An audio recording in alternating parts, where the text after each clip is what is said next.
Hi everyone and welcome. Today's Wednesday, June 22nd. Thanks for tuning in. And this week, I like to take a look at this weekend's gospel, a little portion of it. And basically, just from the outset, we can take a look at what excuses we have for not following Christ. What excuses do I have, do you have? What excuses do we have for not following Him completely, being in a permanent, everyday relationship with God one day at a time? And like I said, I'm not going to read the whole gospel, just a little portion. So this is from the Gospel of Luke in chapter 9 that you'll be hearing this Sunday. As they were proceeding on their journey, someone said to him, "I will follow you wherever you go." And Jesus answered him, "Foxes have dens and birds of the sky have nests, but the Son of Man has nowhere to rest his head." And to another he said, "Follow me." But he replied, "Lord, let me go first and bury my father." But he answered him, "Let the dead bury their dead, but you go and proclaim the kingdom of God." And another said, "I will follow you, Lord, but first let me say farewell to my family at home." And to him Jesus said, "No one who sets a hand to the plow and looks to what was left behind is fit for the kingdom of God." Everybody has an excuse for not following Christ. And sometimes it's not that we're even looking for excuses, we just sort of keep God at a distance, But even if you talk to people who aren't even religious and you ask them, "Do you want to go to heaven?" I think everybody wants to go to heaven. I've had people say to me who aren't really people of faith, "If there is a heaven, yeah, I'd like to go, Reminds me of the story of the priest who was preaching on a Sunday. And he got up in the pulpit and he said, "Everyone who wants to go to heaven, please stand up." And everybody stood up. He said, "Please sit down." "Everybody wants to go to hell, please stand up." And one man in the front row stood up. The priest couldn't believe it. He said, "Sir, I'm sorry, do you really want to go to hell?" He said, "No, Father, but I kind of felt sorry for you. You were the only one standing." We all want to go to heaven. We do. And yet the truth is, how do we get there? Jesus Christ is the way, the truth, and the life. It's a matter of following Christ on the road to heaven. And then we can experience heaven even on this side of earth by our closeness to God. But one of the problems is we live in sort of a disposable culture. We're used to throwing things away, whether it's the garbage or we have plastic knives, foods, different knives and spoons and forks, we throw things away. It's a very, very disposable culture. And sometimes that makes its way into our relationships, makes our way into marriage. I remember I was only ordained a few years and I had a wedding. And it was not in my home parish. So I had to drive down there and I went to the reception. Then I was on my way back to the parish. I was leaving the reception, and in the parking lot, there was a young woman there. In fact, I think she was in the bridal party.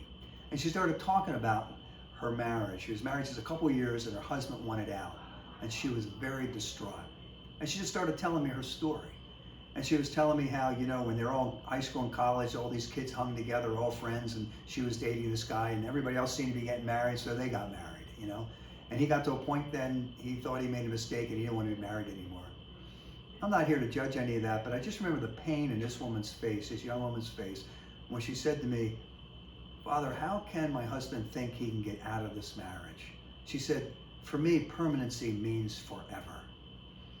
That's a painful reality. And it's the same thing that's true in our relationship with God, of having a permanent relationship with God. There's a nice little analogy there with marriage and our relationship with God. But you think about it, the sacrament of marriage has three elements: permanency, fidelity, and openness to life. Even many couples today who are Catholic are getting married outside the church. They're getting married civilly in different ceremonies, but not sacramentally. They're married civilly, they have a contract, but they're not married sacramentally. They're not married in the eyes of God or in the church. And why do I make a big deal of this? Well, on the one hand, when you're dealing with a civil marriage, you're dealing with a contract. It's 50-50. The husband puts in 50%, the wife puts in 50%. That's not what the sacrament of marriage is. The sacrament of marriage is 100%, 100%. It mimics the relationship of the Israelite people to God, to Yahweh. God said to them, "I will be your God and you will be my people." And there was a covenant set up. And the Israelite people throughout history kept failing at that, kept being disobedient to God, and then God would always welcome them back. And that's really what our relationship with God is like. That's really what marriage is, and that covenant. Where do you turn as a married couple when you struggle in your relationship? You need the help of God. I could not remain committed to Jesus Christ in the priesthood without his help and his grace. You can't stay committed to someone in a marriage without the help of God's grace.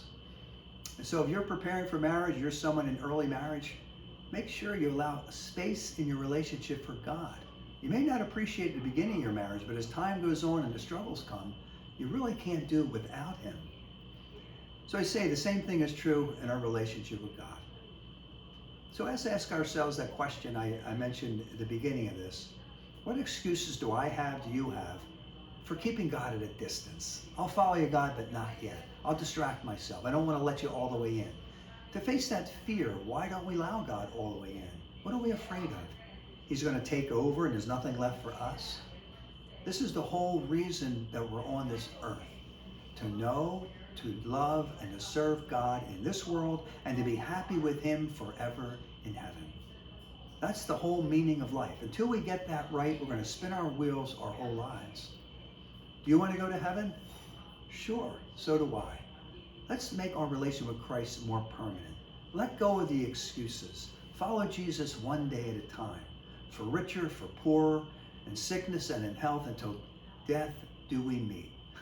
God bless you.